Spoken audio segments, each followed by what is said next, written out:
saya mau ajak berbicara tentang mimpi. Siapa yang di sini punya mimpi? I cannot see your hands, tapi I believe semuanya di sini pasti punya mimpi ya. Bukan mimpi yang pas kalian bangun tidur kemudian, oh aku mimpi. No, tapi mimpi ketika kalian punya angan-angan bahwa suatu hari nanti atau someday saya akan menjadi apa gitu ya. Atau suatu hari nanti saya akan bisa apa gitu.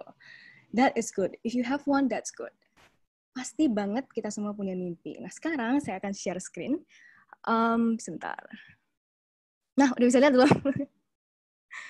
Bentar ya, there you go.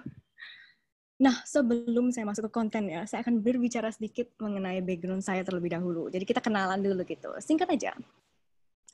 Seperti yang tadi sudah disampaikan atau diperkenalkan tadi, bahwa saya berada dalam industri fashion, atau pekerjaan saya adalah sebagai fashion designer.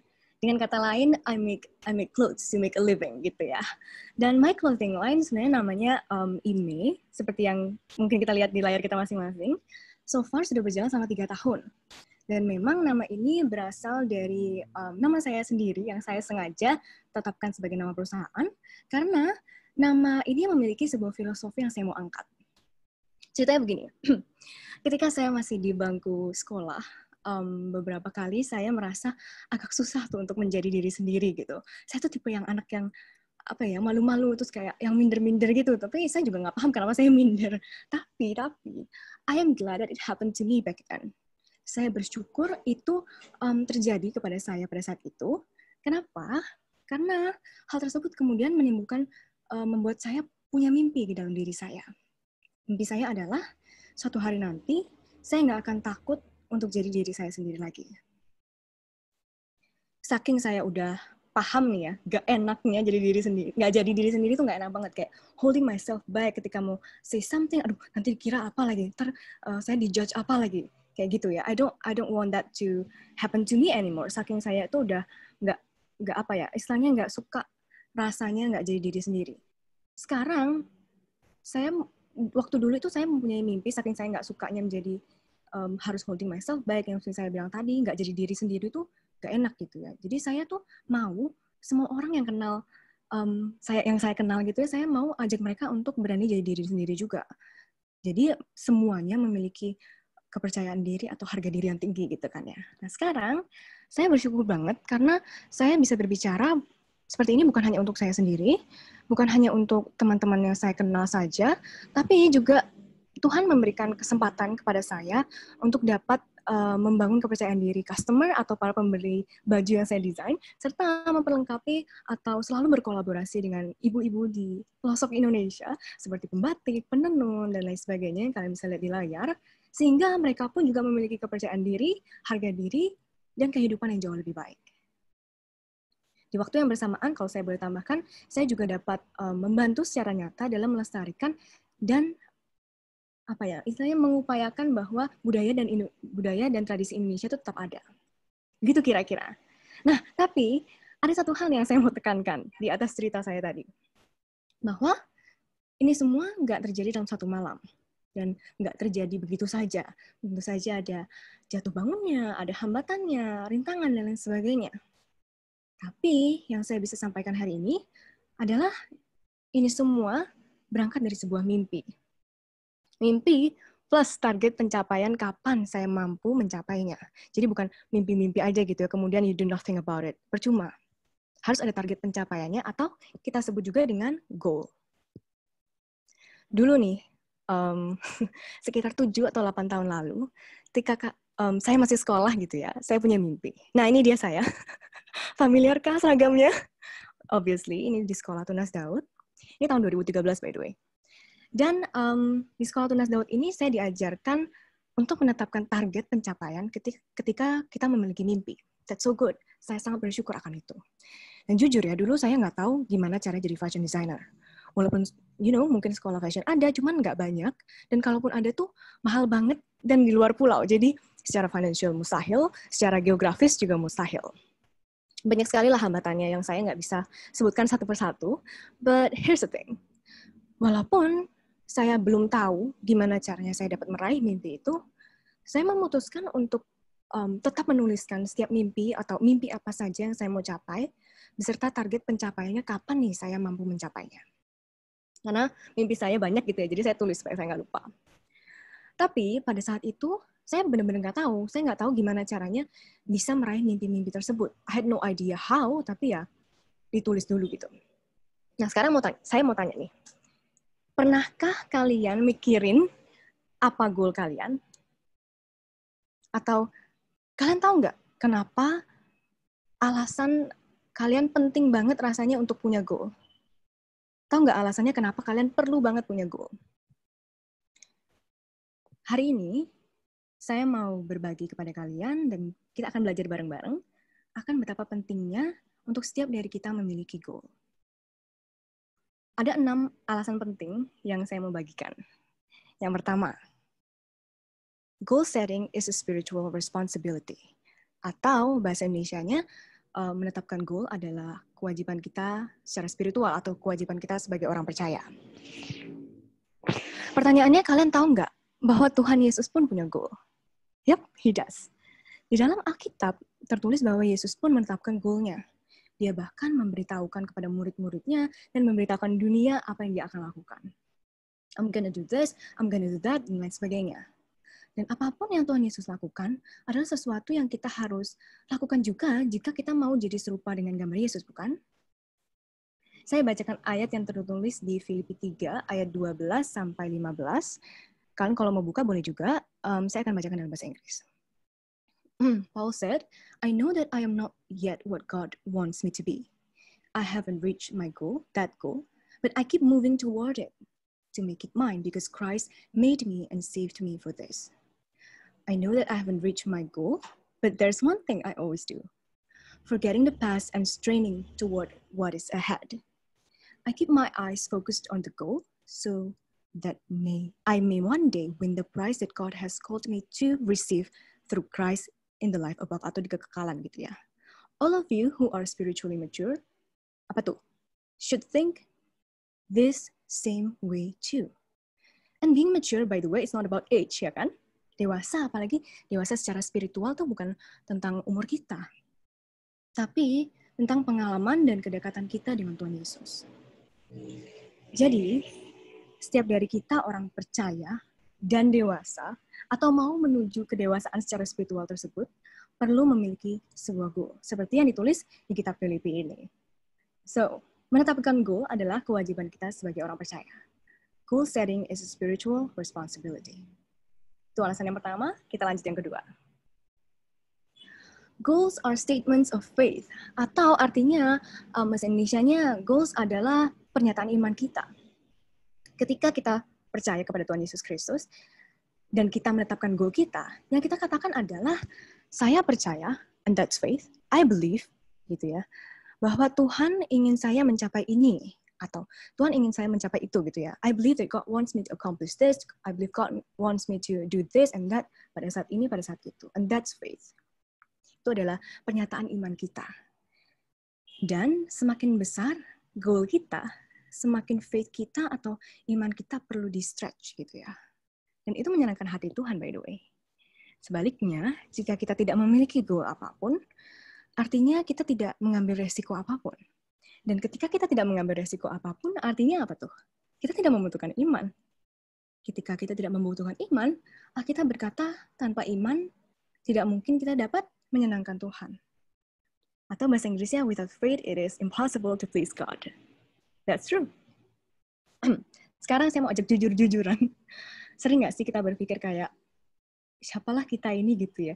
Siapa sih kita yang bisa mimpi sebesar itu? Atau siapa sih kita yang bisa mewujudkan mimpi yang tinggi itu gitu?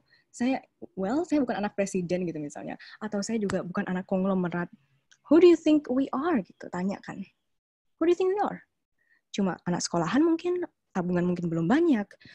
Misalnya pengalaman belum banyak, belum pernah ini, belum pernah itu. Keadaan tidak memungkinkan. Lihat sekarang, kayak nggak memungkinkan gitu kan, dan lain sebagainya. Mindset ini, jujur, kadang ada, saya temui juga di benak saya, once in a while. But I have to say bahwa this is not how we supposed to think, gitu ya. Ini nggak boleh menjadi pembatas atau hambatan berkembangnya potensi kita. Sekali lagi, this is not what God wants you to think. Ini bukan yang Tuhan mau kita pikirin gitu.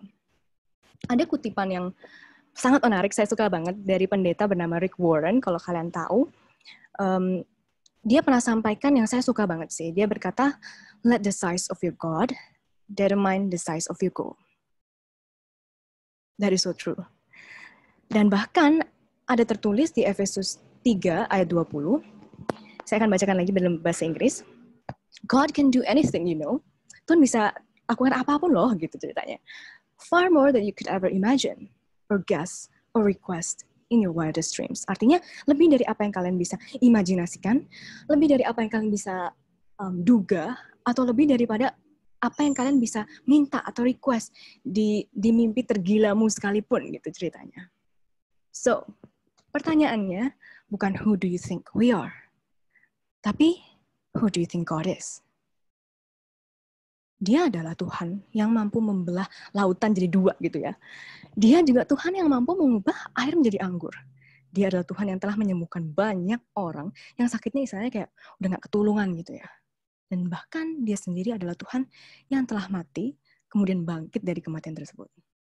So, gak ada hal yang terlalu kecil, gak ada hal yang terlalu besar, yang Tuhan kita gak bisa handle. Yang Tuhan kita gak bisa tangani. Our God is amazing. Tuhan kita luar biasa. Nah sekarang, balik lagi ke hati kita masing-masing. Sebab ada tertulis di Matius 9 ayat 29, terjadilah sesuai dengan imanmu, atau according to your faith, let it be done to you. Dua kesalahan yang paling sering yang kita lakukan nih, ketika kita menetapkan goals. Apa tuh? Oke, saya senang kalian bertanya. Yang pertama, kita menetapkannya terlalu rendah, we set them too low. Yang kedua, kita mencoba meraihnya terlalu cepat gitu. We set them too low, atau kita menetapkannya terlalu rendah, maksudnya gimana tuh? Well, I have to admit bahwa sangat benar ketika kita memulai sesuatu dari apa yang kita miliki, right? Apa yang ada di tangan kita. Mulai dari apa yang ada di depan mata kita gitu ya. So true, that's good. But then, jangan berhenti di situ. Aim higher, aim bigger. Why? Karena Tuhan kita yang bertahta di kerajaan surga, here's the good news, mampu dan sanggup mewujudkannya. Yang kedua, kita mencoba meraihnya terlalu cepat. Tunggu. Bukan tadi katanya sudah taruh deadline ya? Did I say that? Yes, I did. Target pencapaian itu penting banget. Perlu banget untuk kita tulis target pencapaian kapan kira-kira saya gitu ya, atau kita bisa mencapai mimpi tersebut. Perlu banget. Itu menjadi reminder untuk kita, sehingga kitanya juga semangat gitu. But sometimes, jadwal kita dan jadwal Tuhan itu berbeda. Jadwal Tuhan kadang bikin kita merasa seperti dalam penundaan yang lama banget gitu ya. Yang mungkin bahkan bisa apa ya, bikin kita tuh kayak putus asa gitu. Tapi, kita cuma perlu percaya bahwa dia nggak pernah satu kali pun terlambat, dia nggak pernah satu kali pun kecepatan gitu ya, terlalu cepat, tapi dia selalu tepat waktu. He is always on time. Menetapkan goal adalah pernyataan iman kita. Itu alasan yang kedua, mengapa goal penting. Selanjutnya, goals focus your energy. Atau bahasa Indonesianya, goals memfokuskan energi kita. Saat kita memiliki goals, secara otomatis goals tersebut mencegah kita untuk buang-buang waktu dan energi kita. Mereka membuat kita tetap fokus. Contohnya gimana ya? Misalnya let's say kita mau masak nih. Tapi kita nggak ada tujuan atau goal, kita tuh mau masak apa. Jadi ya udahlah ya. Saya bikin kangkung lah ya. Bikin kangkung gitu kan. Bikin kangkung, terus tengah-tengah bikin, kita lihat teman kita, wah, itu kayaknya dia lagi bikin apa tuh namanya? Sup tomat. Dia lagi bikin sup tomat tuh. Kayaknya enak tuh sup tomatnya. Yaudah deh, aku bikin sup tomat juga. Bikinlah sup tomat. Lagi tengah-tengah bikin sup tomat, kemudian kita lihat teman kita sebelah sana, oh tunggu, dia tuh kayaknya bikin puding deh. Kan puding menarik juga ya gitu. Ya udah deh, kita ganti bikin puding aja. Ganti bikin puding. Dan ketika waktu masak dan memasaknya itu sudah habis, akhirnya apa? Kangkungnya nggak kelar. Sup tomatnya nggak jadi. Pudingnya juga nggak kelar gitu, nggak selesai. Plus kitanya juga udah capek, udah bikin 3 hal itu gitu, 3 makanan tersebut. Kita udah lelah gitu, udah energinya udah habis. 1 Korintus 9 ayat 26 berkata, "So I do not run without a goal. I fight like a boxer who is hitting something, not just the air." Jadi ada sesuatu yang dipukul gitu ya, bukan hanya udara. By the way, mukul udara itu jauh lebih capek kalau dibanding apa sih mukul alat tinju itu. Kayak you're hitting nothing gitu, nggak ada yang ditinju. It's like what do you call it? It's like running in circles. Jadi capek, tapi kita juga nggak nyampe-nyampe, muter-muter aja gitu. So it is very important to have goals. Milikilah goals karena goals itu memfokuskan energi kita. Goals focus your energy. Selanjutnya,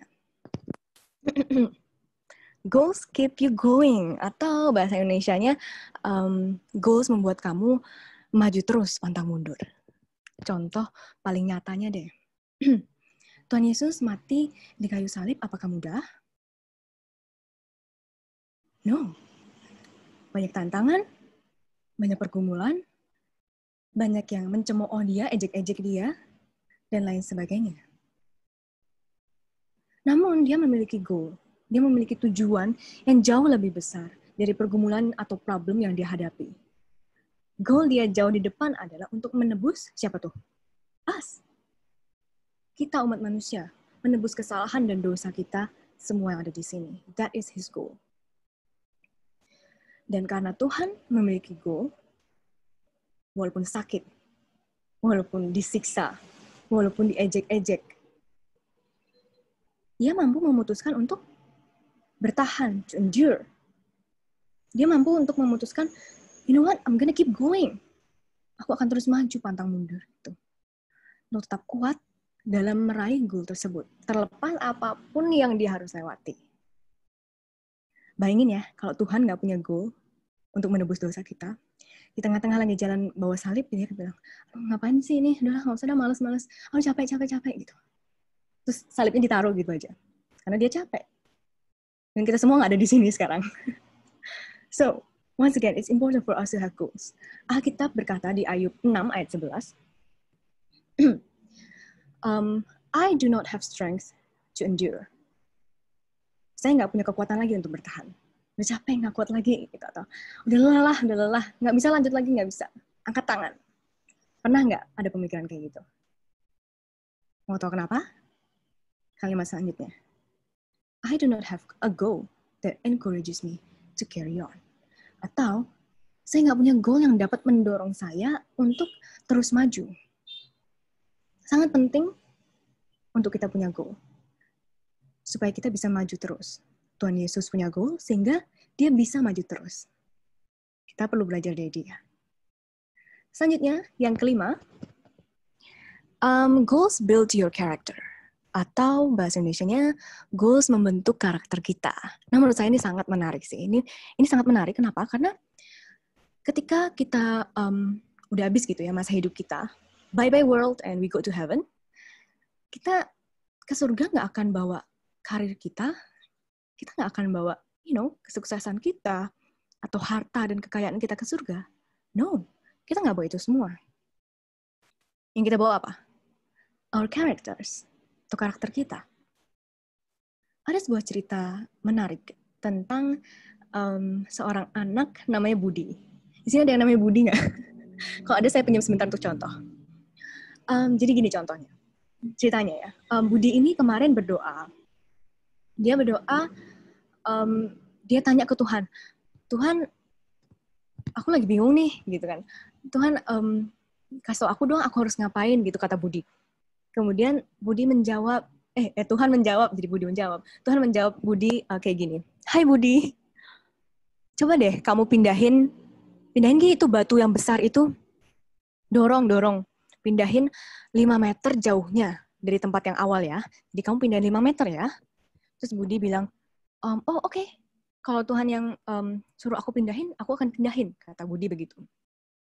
Kemudian Budi berusaha pindahin dong. Dia dorong lah itu batu. 1 jam dia dorong, 2 jam dia dorong. 1 minggu, 2 minggu. 1 bulan, 2 bulan, 3-4 bulan dia udah berusaha sekeras mungkin untuk pindahin itu batu. Well, sebenarnya sih batunya nggak geser sedikit pun. Not even 1 centimeter. No. Kemudian, apa yang terjadi? Marah dong ya si Budi. Dia bilang, Tuhan, tunggu. Maksud Tuhan gimana sih? Aku tadi disuruh pindahin batu gede itu udah 4 bulan. 4 bulan Tuhan. Dan batunya tuh nggak geser sedikit pun. Marah-marah dah si Budi. Gimana sih Tuhan? Maksudnya apa sih Tuhan? Dan lain sebagainya. Akhirnya, Tuhan pun menjawab Budi. Hai Budi, coba deh kamu lihat sekarang. Hah, lihat apa Tuhan? Gitu kan. Batunya nggak gerak nih, saya udah lihat nih. Gitu kan. Terus Tuhan bilang lagi, Budi, lihat deh tangan kamu. Sekarang kamu udah berotot banget. Kemudian Budi lihat tangannya. Oh iya loh, aku berotot sekarang. Poin saya dari ilustrasi ini adalah God is more interested in who you are and what you become than what you have accomplished or what you succeed at. Tahu bahasa Indonesianya, Tuhan lebih tertarik akan siapa kamu, siapa kita gitu ya. Dan karakter kita akan jadi pribadi yang seperti apa gitu nantinya. Itu jauh lebih penting. Jauh lebih penting daripada apa yang mampu kita capai di muka bumi ini. Well, untuk beberapa orang mungkin batunya memang ada yang beneran bisa pindah sih. Ada yang pindahnya 3 meter, ada yang pindahnya 10 cm mungkin. Dan ada yang kayak Budi, ada yang nggak pindah sama sekali. Setiap dari kita beda-beda ceritanya, latar belakangnya beda-beda, rencana Tuhan buat kita secara spesifik juga beda-beda, very unique. Ada yang memang harus bikin kangkung tadi, ada yang memang harus bikin puding. Once again, beda-beda. Yang pasti, dan yang selalu sama, adalah fakta bahwa Tuhan Yesus itu baik. Fakta bahwa rancangan Tuhan buat kita masing-masing adalah rancangan yang terbaik yang sesuai dengan talenta kita, sesuai dengan potensi kita, sesuai dengan kapasitas kita, sesuai dengan rencananya yang sudah disiapkan untuk kita masing-masing, bahkan sebelum kita muncul atau sebelum kita lahir di muka bumi ini. Yang perlu kita ingat adalah kita perlu punya goal. Karena ketika kita berusaha meraih goal kita, atau while I am working on the goal, God is working on me. Bahasa Indonesianya ketika Tuhan bekerja atas saya tuh lagi, I don't know, maybe Tuhan lagi bikin kita menjadi lebih sabar mungkin, atau Tuhan mau bikin kita semakin rendah hati. Tuhan sedang membuat saya, let's say, menjadi semakin peduli dengan lingkungan misalnya, dan lain sebagainya. So goals build your character. Atau goals membentuk karakter kita. Itu yang kelima. Yang terakhir, yang keenam, good goals will be rewarded. Atau bahasa Indonesianya, goals yang baik akan diapresiasi atau dihargai. Ayatnya ada di Amsal 11 ayat 27, berkata, if your goals are good, you will be respected. If you're looking for trouble, that is what you will get. Sesuai dengan yang kita baca barusan, ketika goals kita baik, kita akan dihargai, diapresiasi, dan dihormati. So next time, kalau kita wondering kenapa gitu ya kita perlu punya goals, kan bisa sampaikan 6 hal tersebut. Pertanyaannya, mungkin ini udah jelas ya. Oh ya, kalau misalnya kita udah, kalau kita punya goal yang baik, artinya kita akan dihormati dan dihargai gitu kan ya. Pertanyaannya tapi yang masih belum jelas adalah mungkin, tunggu. Gimana caranya saya bisa tahu kalau goal saya ini adalah goals yang baik gitu. Saya akan bagikan 3 parameter, very simple, atau 3 pertanyaan yang kita bisa tanyakan kepada diri kita sendiri untuk mengetahui whether or not this goal is the right one, atau mengetahui baik atau tidaknya goal kita. Yang pertama, apakah goal kita akan memuliakan Tuhan, atau will this goal honor God? Yang kedua, apakah goal kita termotivasi oleh kasih? Is this goal motivated by love? Dan yang terakhir, will this goal require depending on God? Atau apakah goal kita membuat kita lebih bergantung lagi kepada Tuhan? So, 3 pertanyaan ini, jawabannya mesti ya, dan ya. Next time, saya ulangi lagi, kalau misalnya ditanya, atau misalnya kita wondering nih, kenapa sih kita perlu punya goal gitu? Kalian bisa ingatkan kepada diri kalian sendiri bahwa pertama, apa tuh tadi? Menetapkan goal adalah kewajiban kita sebagai orang percaya. I'm sorry, ada yang lewat. Yang kedua, karena goals juga merupakan pernyataan iman kita. Ketiga, goals membantu kita memfokuskan energi kita.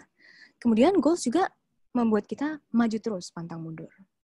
Yang kelima, goals membentuk karakter kita. Dan yang terakhir, goals yang baik akan dihargai dan diapresiasi. Saya nggak minta kalian untuk hafalin, atau kita harus hafalin semua. No. Well, kalau kalian hafal, that's good.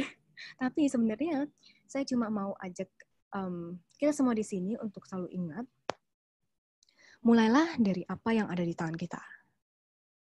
Walaupun kecil, walaupun masih dipandang sebelah mata, but lakukanlah secara rajin. Kemudian plan big and aim higher. Tuhan mampu kok, dan Tuhan bisa banget bantu kita mewujudkan mimpi tersebut. Stay focused and be persistent. Saya tahu banyak banget rintangan, tantangan, dan lain sebagainya untuk kita meraih goal kita. But learn from Jesus. Dia mampu untuk, maju terus pantang mundur karena dia memiliki goal yang jauh lebih besar dari tantangan dan rintangan yang dia hadapi. Saya yakin dan percaya setiap dari kita atau masa depan kita, walaupun nggak kelihatan masian atau rasanya kok nggak pasti gitu ya. But hey, it is going to be just fine. In fact, it is going to be bright. Masa depan kita akan cerah, penuh sukacita, penuh damai sejahtera dari Yesus Kristus tentunya, karena Dia ada di tengah-tengah kita. Amen.